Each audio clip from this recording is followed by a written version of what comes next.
Chapter 16. Cursed, cursed Creator!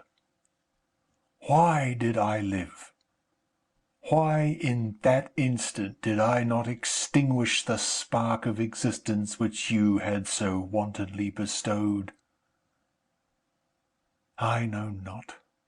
Despair had not yet taken possession of me. My feelings were those of rage and revenge. I could with pleasure have destroyed the cottage and its inhabitants, and have glutted myself with their shrieks and misery. When night came, I quitted my retreat and wandered in the wood. And now, no longer restrained by the fear of discovery, I gave vent to my anguish in fearful howlings. I was like a wild beast that had broken the toils, destroying the objects that obstructed me, and ranging through the wood with a stag-like swiftness. Oh, what a miserable night I passed! The cold stars shone in mockery, and the bare trees waved their branches above me. Now and then the sweet voice of a bird burst forth amidst the universal stillness. All, save I, were at rest or in enjoyment. I, like the arch-fiend, bore a hell within me, and, finding myself unsympathized with, wished to tear up the trees, spread havoc and destruction around me, and then to have sat down and enjoyed the ruin. But this was a luxury of sensation that could not endure. I became fatigued with excess of bodily exertion, and sank on the damp grass in the sick impotence of despair. There was none, among the myriads of men that existed, who would pity or assist me. And should I feel kindness towards my enemies? No. From that moment I declared everlasting war against the species, and, more than all, against him who had formed me and sent me forth to this insupportable misery.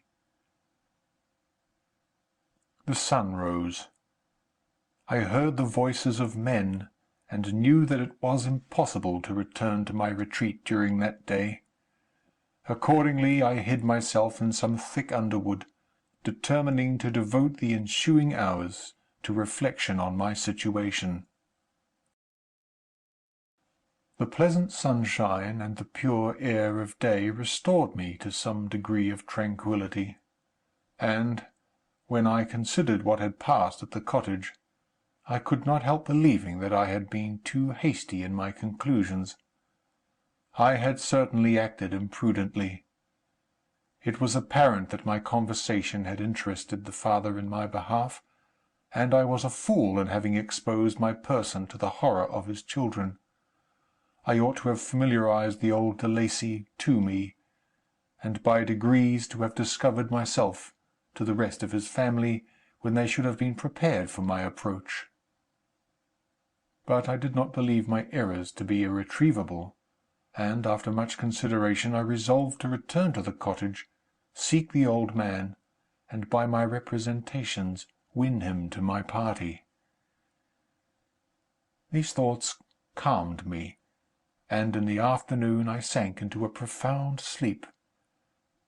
But the fever of my blood did not allow me to be visited by peaceful dreams. The horrible scene of the preceding day was forever acting before my eyes. The females were flying, and the enraged Felix tearing me from his father's feet. I awoke exhausted, and, finding that it was already night, I crept forth from my hiding-place and went in search of food. When my hunger was appeased, I directed my steps towards the well-known path that conducted to the cottage. All there was at peace. I crept into my hovel, and remained in silent expectation of the accustomed hour when the family arose. That hour passed. The sun mounted high in the heavens, but the cottagers did not appear. I trembled violently, apprehending some dreadful misfortune. The inside of the cottage was dark, and I heard no motion. I cannot describe the agony of this suspense. Presently 2 countrymen passed by, but pausing near the cottage, they entered into conversation, using violent gesticulations. But I did not understand what they said, as they spoke the language of the country, which differed from that of my protectors. Soon after, however, Felix approached with another man. I was surprised, as I knew that he had not quitted the cottage that morning, and waited anxiously to discover from his discourse the meaning of these unusual appearances. "Do you consider," said his companion to him, "that you will be obliged to pay 3 months' rent, and to lose the produce of your garden? I do not wish to take any unfair advantage, and I beg therefore that you will take some days to consider of your determination." "It is utterly useless," replied Felix. "We can never again inhabit your cottage. The life of my father is in the greatest danger, owing to the dreadful circumstances that I have related. My wife and my sister will never recover from their horror. I entreat you not to reason with me any more. Take possession of your tenement, and let me fly from this place." Felix trembled violently as he said this. He and his companion entered the cottage, in which they remained for a few minutes, and then departed. I never saw any of the family of de Lacy more. I continued for the remainder of the day in my hovel, in a state of utter and stupid despair. My protectors had departed, and had broken the only link that held me to the world. For the first time the feelings of revenge and hatred filled my bosom, and I did not strive to control them, but allowing myself to be borne away by the stream, I bent my mind towards injury and death. When I thought of my friends, of the mild voice of de Lacy, the gentle eyes of Agatha, and the exquisite beauty of the Arabian, these thoughts vanished, and a gush of tears somewhat soothed me. But again, when I reflected that they had spurned and deserted me, anger returned, a rage of anger, and unable to injure anything human, I turned my fury towards inanimate objects. As night advanced, I placed a variety of combustibles around the cottage, and, after having destroyed every vestige of cultivation in the garden, I waited with forced impatience until the moon had sunk to commence my operations. As the night advanced, a fierce wind arose from the woods, and quickly dispersed the clouds that had loitered in the heavens. The blast tore along like a mighty avalanche, and produced a kind of insanity in my spirits that burst all bounds of reason and reflection. I lighted the dry branch of a tree, and danced with fury around the devoted cottage, my eyes still fixed on the western horizon, the edge of which the moon nearly touched. A part of its orb was at length hid, and I waved my brand. It sank, and with a loud scream I fired the straw, and heath, and bushes which I had collected. The wind fanned the fire, and the cottage was quickly enveloped by the flames, which clung to it, and licked it with their forked and destroying tongues. As soon as I was convinced that no assistance could save any part of the habitation, I quitted the scene, and sought for refuge in the woods. And now, with the world before me, whither should I bend my steps? I resolved to fly far from the scene of my misfortunes. But to me, hated and despised, every country must be equally horrible. At length the thought of you crossed my mind. I learned from your papers that you were my father, my creator, and in whom could I apply with more fitness than to him who had given me life? Among the lessons that Felix had bestowed upon Safie, Geography had not been omitted. I had learned from these the relative situations of the different countries of the earth. You had mentioned Geneva as the name of your native town, and towards this place I resolved to proceed. But how was I to direct myself? I knew that I must travel in a south-westerly direction to reach my destination, but the sun was my only guide. I did not know the names of the towns that I was to pass through, nor could I ask information from a single human being. But I did not despair. From you only could I hope for succour, although towards you I felt no sentiment but that of hatred. Unfeeling, heartless creator! You had endowed me with perceptions and passions, and then cast me abroad, an object for the scorn and horror of mankind. But on you only had I any claim for pity and redress, and from you I determined to seek that justice which I vainly attempted to gain from any other being that wore the human form. My travels were long, and the sufferings I endured intense. It was late in autumn when I quitted the district where I had so long resided. I travelled only at night, fearful of encountering the visage of a human being. Nature decayed around me, and the sun became heatless. Rain and snow poured around me. Mighty rivers were frozen. The surface of the earth was hard and chill and bare, and I found no shelter.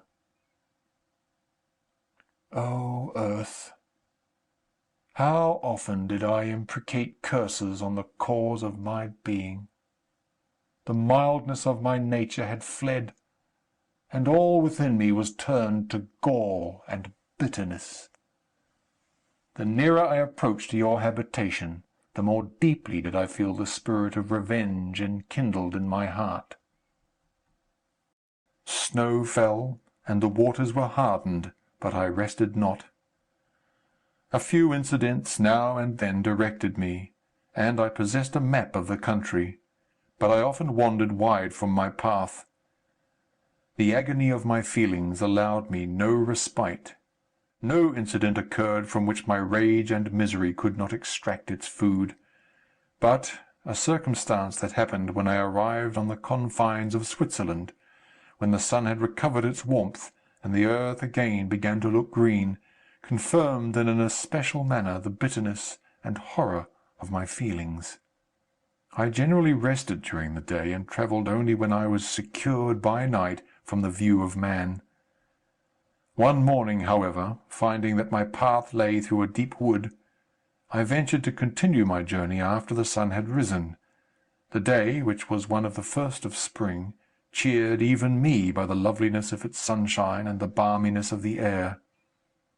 I felt emotions of gentleness and pleasure, that had long appeared dead, revive within me.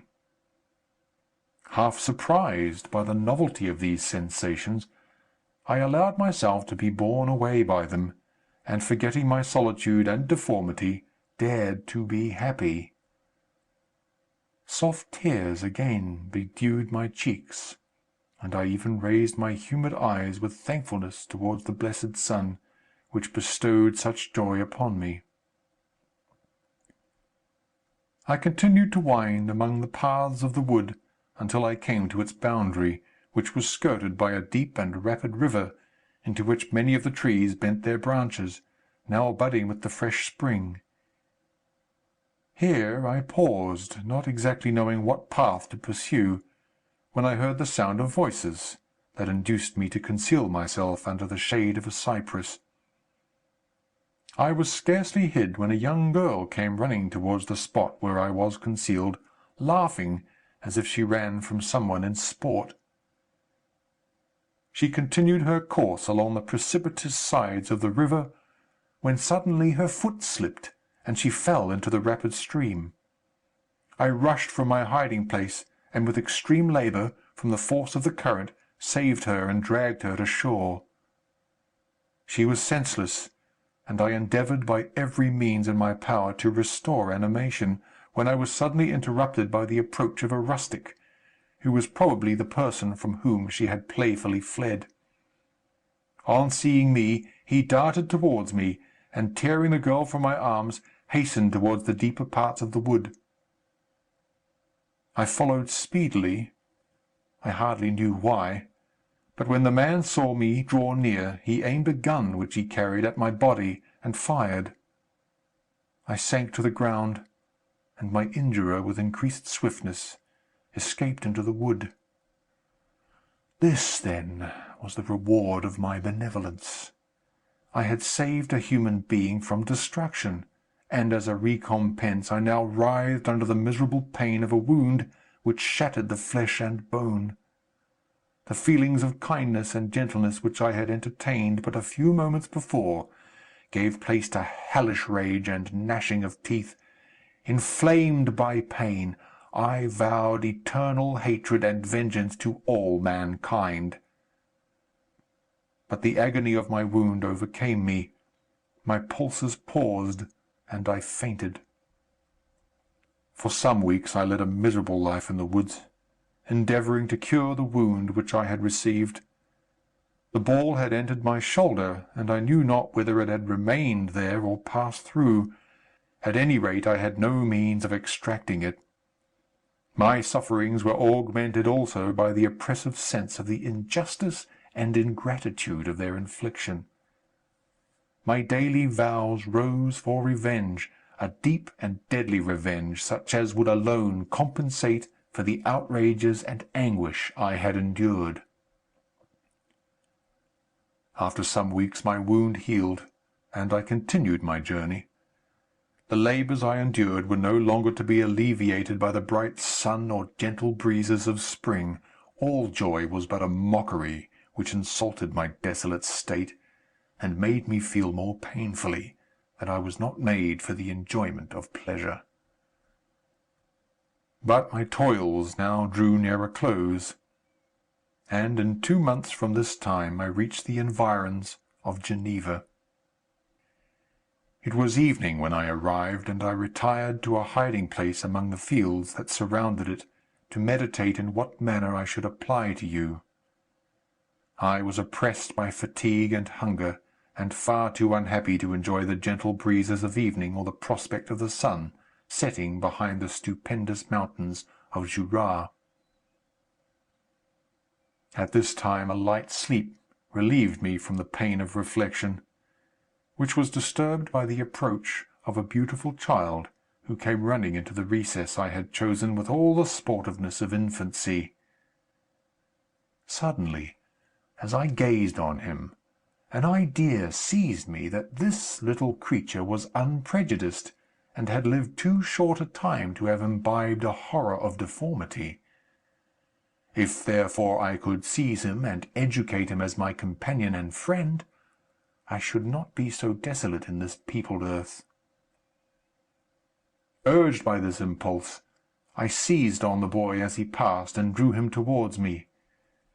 As soon as he beheld my form, he placed his hands before his eyes, and uttered a shrill scream. I drew his hand forcibly from his face, and said, "Child, what is the meaning of this? I do not intend to hurt you. Listen to me." He struggled violently. "Let me go!" he cried. "Monster! Ugly wretch! You wish to eat me and tear me to pieces. You are an ogre. Let me go, or I will tell my papa." "Boy, you will never see your father again. You must come with me." "Hideous monster! Let me go. My papa is a syndic. He is M. Frankenstein. He will punish you. You dare not keep me." Frankenstein! You belong, then, to my enemy, to him towards whom I have sworn eternal revenge. You shall be my first victim." The child still struggled, and loaded me with epithets which carried despair to my heart. I grasped his throat to silence him, and in a moment he lay dead at my feet. I gazed on my victim, and my heart swelled with exultation and hellish triumph. Clapping my hands, I exclaimed, I, too, can create desolation. My enemy is not invulnerable. This death will carry despair to him, and 1,000 other miseries shall torment and destroy him." As I fixed my eyes on the child, I saw something glittering on his breast. I took it. It was a portrait of a most lovely woman. In spite of my malignity, it softened and attracted me. For a few moments I gazed with delight on her dark eyes, fringed by deep lashes, and her lovely lips. But presently my rage returned. I remembered that I was forever deprived of the delights that such beautiful creatures could bestow, and that she whose resemblance I contemplated would, in regarding me, have changed that air of divine benignity to one expressive of disgust and affright. Can you wonder that such thoughts transported me with rage? I only wonder that at that moment, instead of venting my sensations in exclamations and agony, I did not rush among mankind and perish in the attempt to destroy them. While I was overcome by these feelings, I left the spot where I had committed the murder, and seeking a more secluded hiding-place, I entered a barn which had appeared to me to be empty. A woman was sleeping on some straw. She was young, not, indeed, so beautiful as her whose portrait I held, but of an agreeable aspect, and blooming in the loveliness of youth and health. Here, I thought, is one of those whose joy-imparting smiles are bestowed on all but me. And then I bent over her and whispered, "Awake, fairest, thy lover is near. He who would give his life but to obtain one look of affection from thine eyes, my beloved, awake." The sleeper stirred. A thrill of terror ran through me. Should she indeed awake and see me, and curse me, and denounce the murderer? Thus would she assuredly act if her darkened eyes opened, and she beheld me. The thought was madness. It stirred the fiend within me. Not I, but she, shall suffer. The murder I have committed because I am forever robbed of all that she could give me. She shall atone. The crime had its source in her. Be hers the punishment. Thanks to the lessons of Felix and the sanguinary laws of man, I had learned now to work mischief. I bent over her and placed the portrait securely in one of the folds of her dress. She moved again, and I fled. For some days I haunted the spot where these scenes had taken place, sometimes wishing to see you, sometimes resolved to quit the world and its miseries for ever. At length I wandered towards these mountains, and have ranged through their immense recesses, consumed by a burning passion which you alone can gratify. We may not part until you have promised to comply with my requisition. I am alone and miserable. Man will not associate with me. But one as deformed and horrible as myself would not deny herself to me. My companion must be of the same species, and have the same defects. This being, you must create.